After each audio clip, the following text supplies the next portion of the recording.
Good evening and welcome to the Laughing Monkey Music Show. Today we have on Ryan Coakley. How are you? Good, good. How's it We're doing good. Ryan is known for Cadillac Tramps, is how I came to know you going? many years back in the fantastic band. And you also have a new band, newish, Yeah, a couple years. the antivirals. Yeah, basically new. We put out our album a couple of years ago, actually. It was an album that I did over the pandemic, and now that it's opening back up, we're playing shows. So it feels new because we're now Yeah, playing, a bunch of live I hear shows. you. So we But played that's like when that it's hard because it feels like we're in a freeze frame, like your stop motion during the pandemic. So when you yeah, say new, you don't want to say it's not new for them, but if you haven't done anything or toured with it, it's kind of new-ish, yeah, you know. 100% new, really new to you, new to You, anybody right? who's listening to So I this. thought we could just talk a little bit about your time, and the awesomeness of the Cadillac Tramps and your new stuff. And actually, you playing also live stuff on your Facebook page, so people need to check it out. You know, Yeah. pretty awesome stuff actually. Oh, Um, thanks. I'm digging it. Early on though, Cadillac Tramps. If people aren't aware of them, check them out.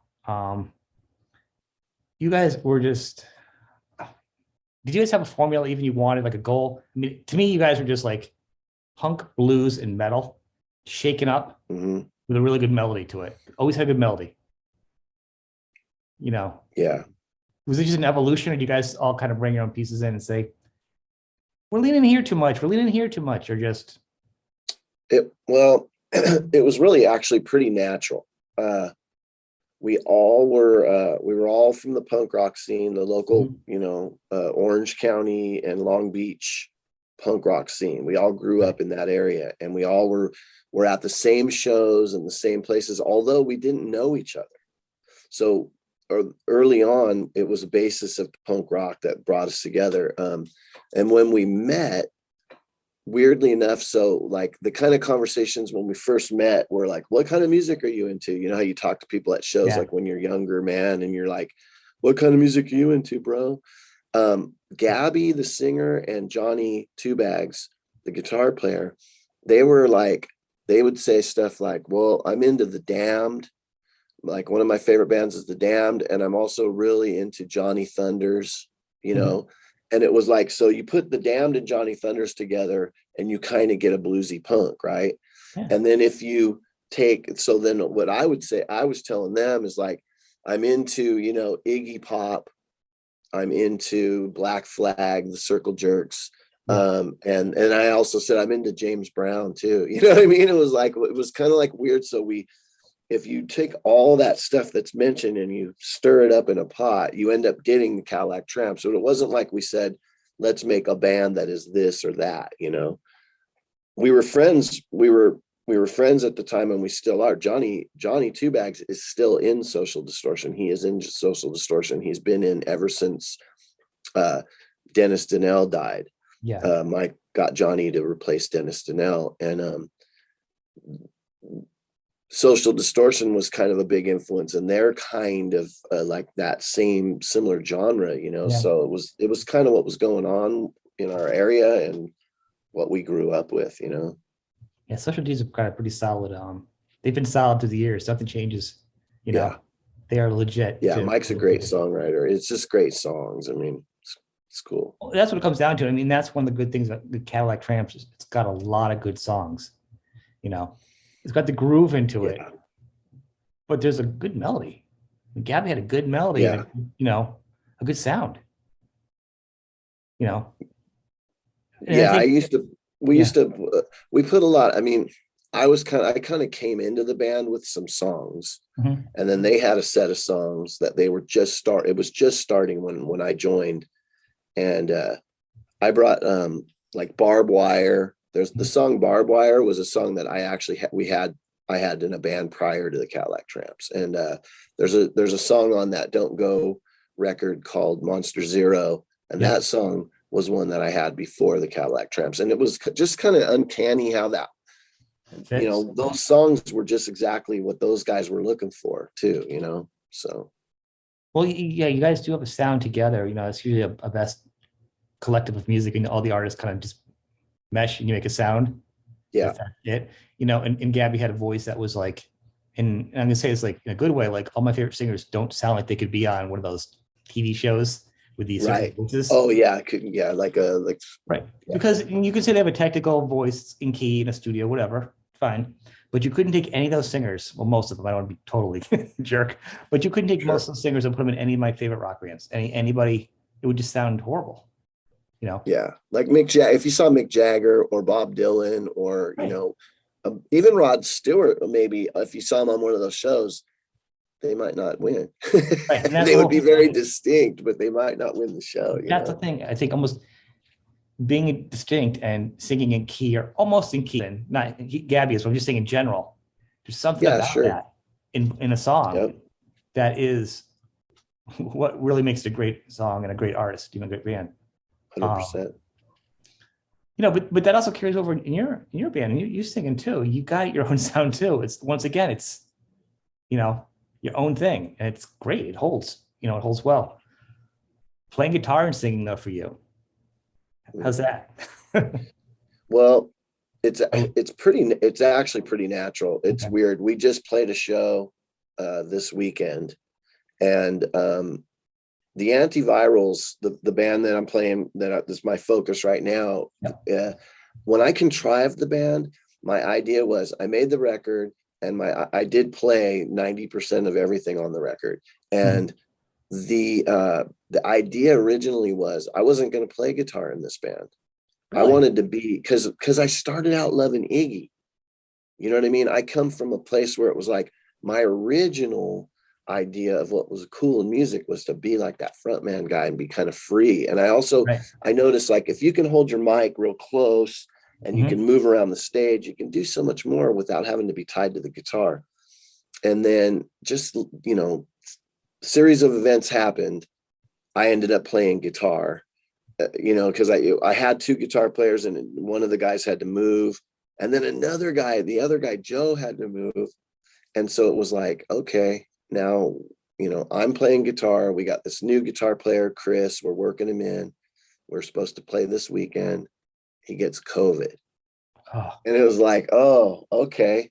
So we found out we had one more rehearsal before we found out he had COVID, and we hadn't been near him. So none of us were affected by it. We didn't even have to good. worry about it because we hadn't seen him for over a week. And we rehearsed as a power trio. And I played this weekend, and that's some of those clips that are up right now are just, us as a That power sounds good as a trio. power trio, though. I got to be honest with you. That power trio thing really seems to be working. There's a lot of energy there. I mean, it was actually, yeah. And that's the thing about it is a lot of people were telling me when I said, I'm not going to play guitar in this band, they're like, dude, you have to play guitar. That's your thing. And I was like, well, it doesn't have to be my thing, but whatever. I guess it's my thing. So it's like a Michael Corleone when he's trying to get out of it, and they're pulling me back in, Guitar pulls you back in. I mean, you are a good guitar player, but like I love to ask guitar players, they're like, because the singing and playing guitar, some people is very natural. Some people it's the worst. It's like doing two things at once, and you're just so not used to it.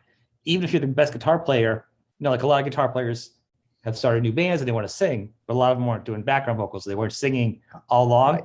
and they're like, you know what I'm saying? Yeah. The challenge.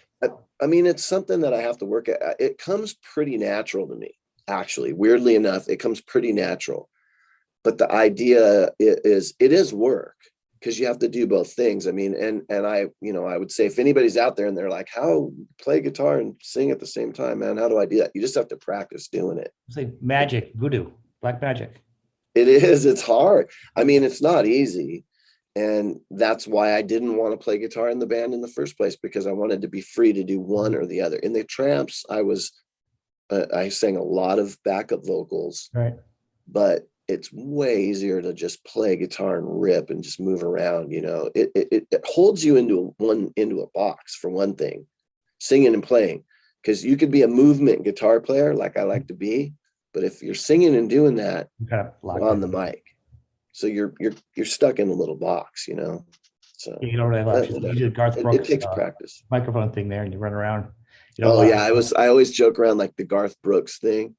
I could run all around stage with the Garth Brooks thing. And it's But like, it doesn't seem very punk, or it doesn't seem very rocky. You'll only see that in country music. You really don't see many rockers. They're like, yeah, it's not going to happen. Like they'll do almost anything except you don't have that little TED Talk mic you going on. never really see it in rock and roll. Yeah. It's for some reason, I mean, and I think it looks goofy. I don't like it. You know what I mean? I personally look at it and I go, I understand why, but I don't like it. So I would never do it. When they do the color, the blend it in, it looks like you get like a wart or something, like you've been kissing flag. You know what I'm talking about? You're like, is that supposed to look better than not having anything? Because I'll be honest. Yeah, like what would I do? I would get like a salt and pepper color one to match my beard. Or something. Oh, get like a teardrop one. Like yeah, it's a teardrop. There you go. There you that go. too. And it's like that's my microphone. You know, I'd rather have like it's the worst. For guitars, so what do you use in general? I mean, it seems like you've always kind of stuck to the same type of style though for guitar. Yeah, I mean, over the years I've experimented with a few things, but I have this Les Paul. I call it Blackie. It's got all the stickers all over it. I bought it early on in the Cadillac Tramps days when you could. I had a friend, he had pawn shops and stuff, and he's like, "Hey, there's a real American-made Les Paul at my pawn shop right now. If you want to pick it up, blah blah, I'll come get it. It's $400 with the case, which is unheard of. It's a '77. It's called a Les Paul Pro, and it's black. It was nice and beautiful black at the time. It's got stickers all over it. But I toured with that guitar all through the Cadillac Tramps, all through my band Rule 62. I've toured and used that guitar over and over on just about every album I've ever made. Oh wow! Too, and that's in the like 20 something or whatever. And it's up now. It's a style too, so it's not. Yeah, but then I was like, I need a good backup guitar.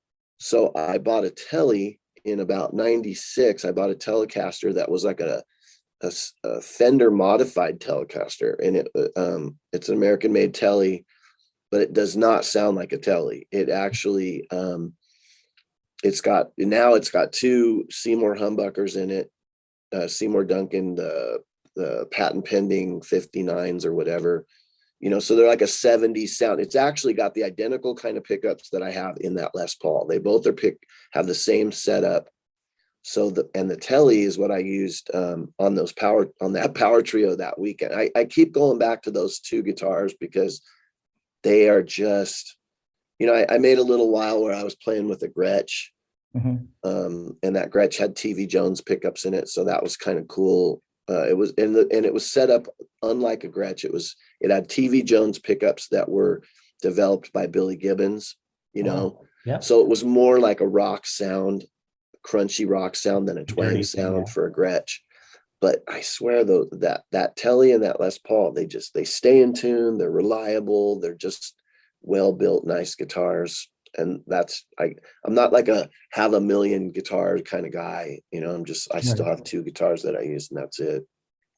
Watching that video and listening to it and like really going back listening to it, the guitar really has a great sound, but it has a very distinct sound. That's why I was asking you. I couldn't really pick it out because it does sound a little bit different than, you know what I mean? The normal just plug in, did this Paul and a Marshall or an Orange or whatever the combination. It could be the amp too. It's a combo really because that it does have a distinct sound. Like it does a sound I haven't heard before because there's tons of great amps and tons of great guitars. There's nothing wrong. Yes. It's just that combination of that sound was just a little different than I hadn't heard before.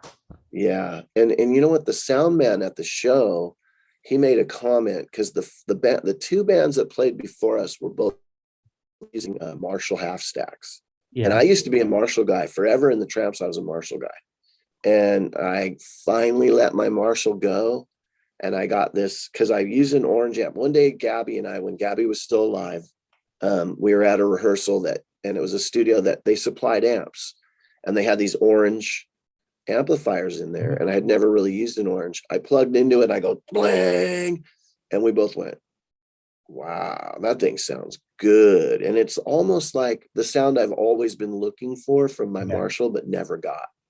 And then, so the sound man, this Saturday we played, the first two bands used Marshall half stacks. I go up there with my Marshall 50-watt combo amp, and he comes up after the set and he just goes, all right, the jury's out. Orange wins.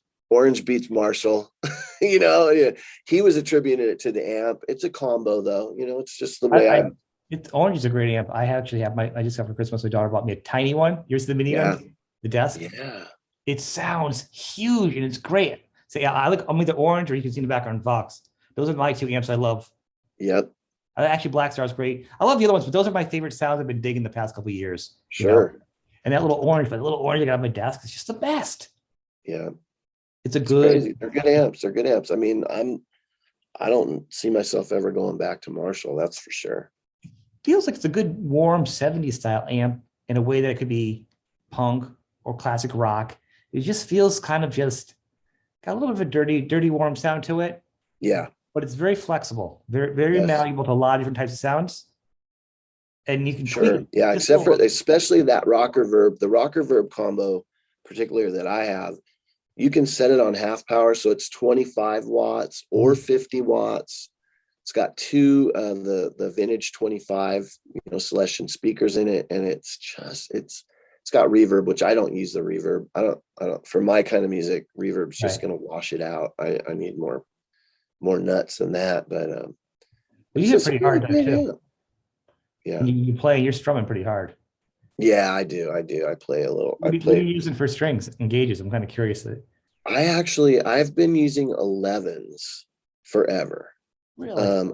I used and I used to use GHS. Back in the Cadillac Tramps days, we had an endorsement by GHS, so we would change strings every show.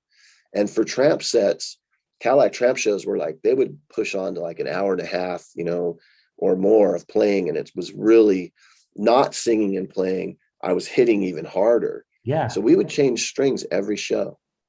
And now I could probably get two shows out of a set of strings, but I use Diodario 11s now. I just switched over to Diodario. I don't know why.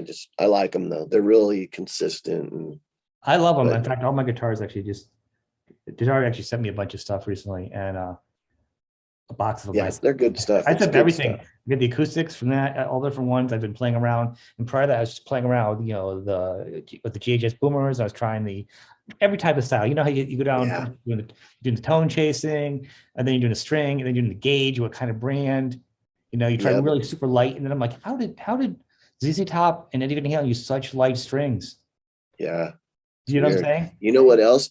I met Billy Gibbons, and he actually, his stage sound, like on the deck, which it's what, if you're not familiar with that, though, for the people out there, that's what they call the stage on the big venues. But on the deck there, he says his stage volume is super low.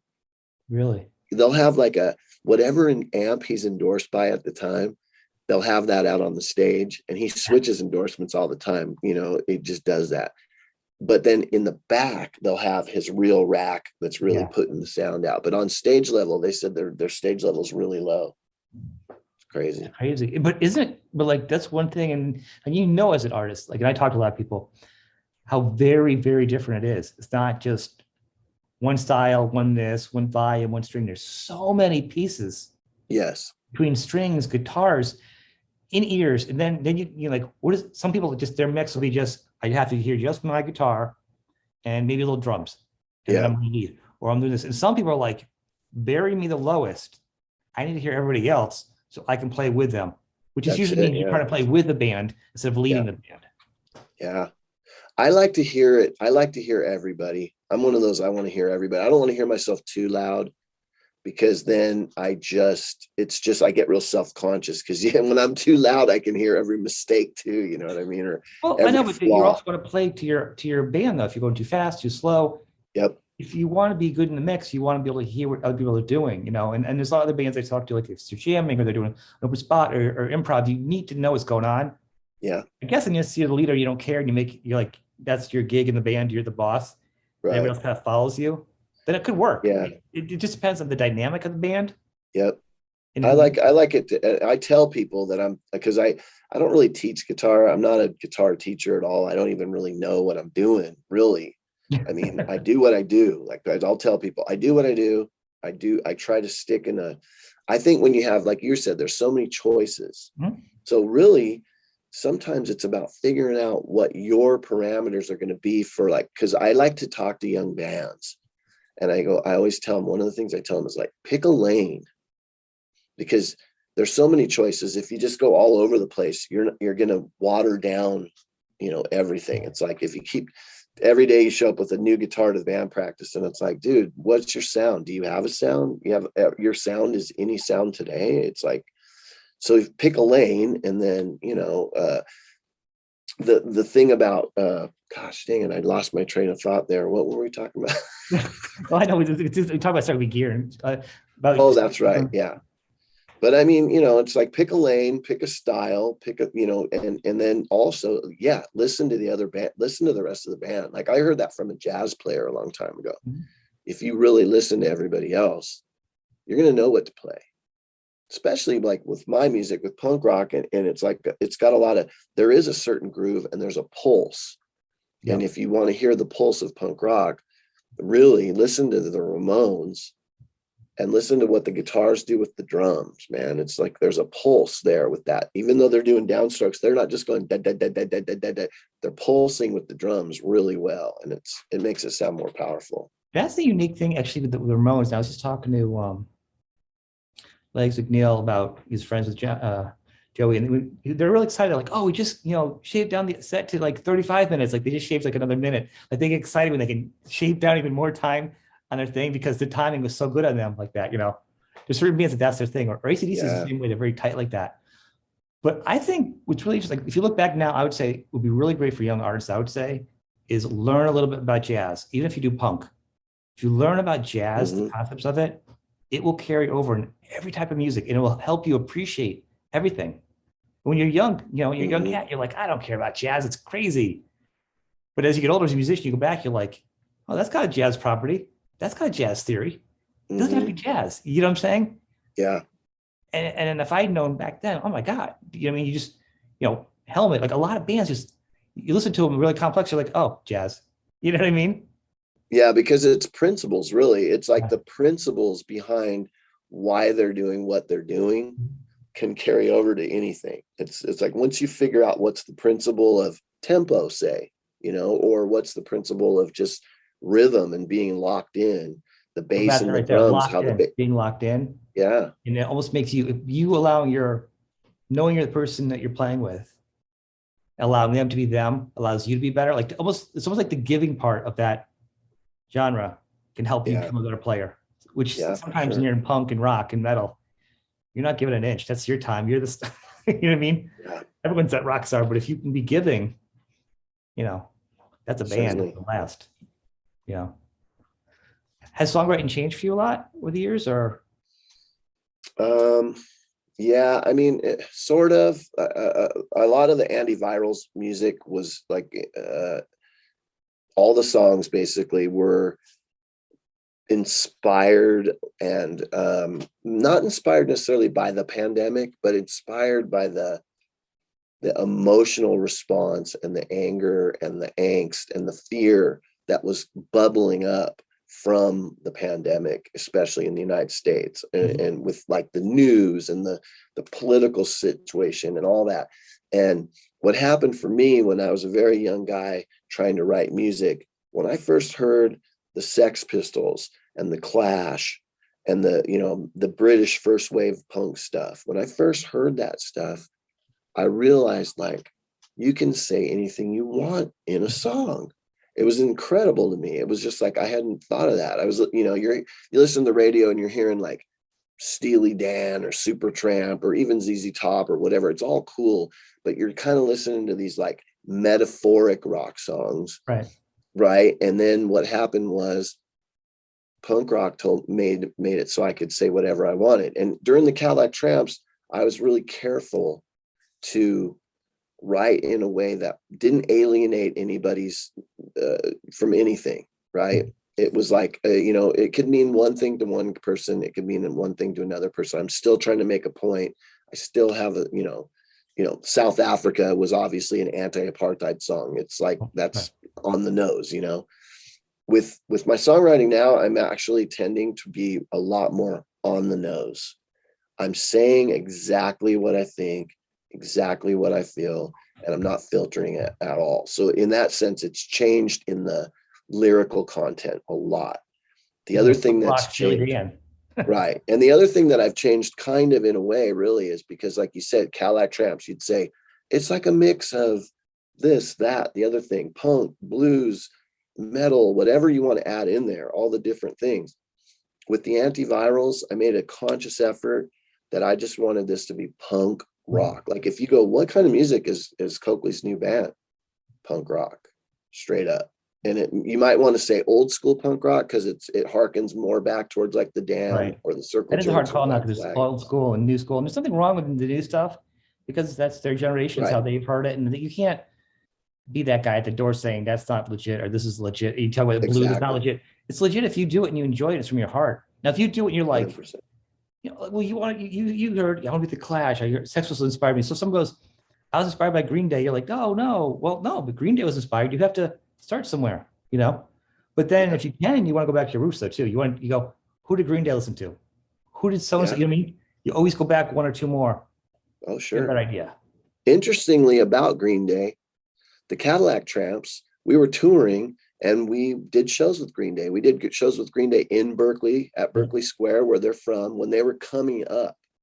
And I was super impressed by Green Day because they had great songs and they actually were a power trio.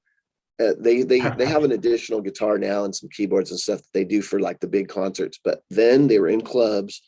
They had a Marshall half stack, a bass rig, and a drum kit. And Billy Joe was singing and playing. And when I had to go do this show Saturday, I was thinking to myself, you know what, man, when we used to play those shows with them and with Green Day, this is basically, I'm rolling in with that exact same setup right now. I got a good bass player, I got a good drummer, and I can play. And so we're going to be a power trio. And new school, old school, I don't even care. Rancid's one of my favorite punk bands. I mean, they're not an old school punk band, but they play that style, which is cool. I love that style too. So I guess, if you really think about it, and that's the thing, like you said, with Green Day, they've always sounded the same though. They really didn't sell out. It's just the world likes their songs as pop. It's whatever. No, they were doing that. They were doing what they were doing in clubs. They did not sell out. They were touring. They were in a van. They were playing clubs. They were going up and down the coast doing what they do. You know, he's just tight. He's a tight singer and a tight player, and it's like the Beatles meets the Sex Pistols, and they got this like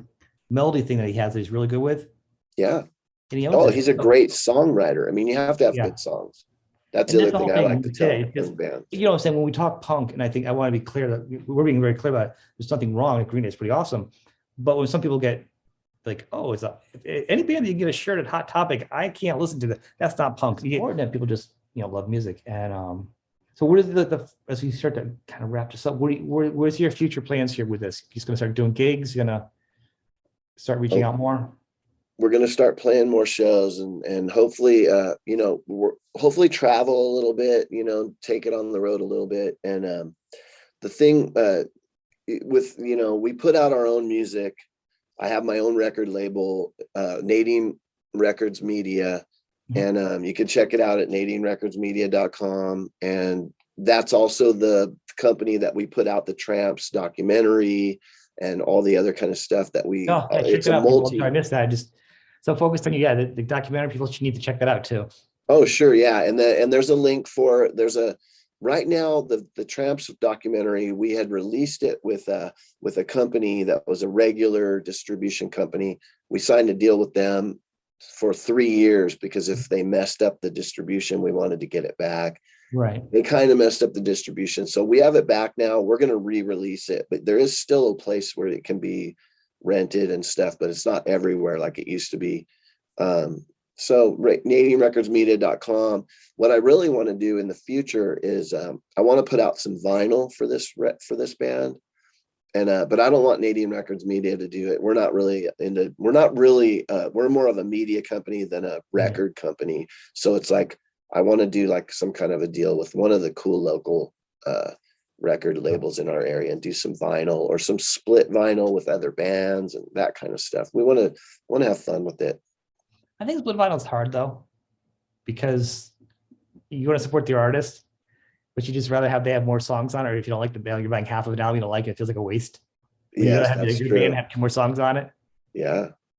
You know what I mean? That's true. It is. It's That's hard. from a Singles are fan's hard. point, because I know a Singles fan are hard. It's yeah, but it's something I want to have some hard copy vinyl to sell. People are asking for it at shows and stuff. So we're gonna start our next record. I mean, we're actually working on new songs right I now. love vinyl's the best. I'm just saying, like, it's hard because, but as a It is. label, it makes sense to do a split because you have two artists bang for the buck.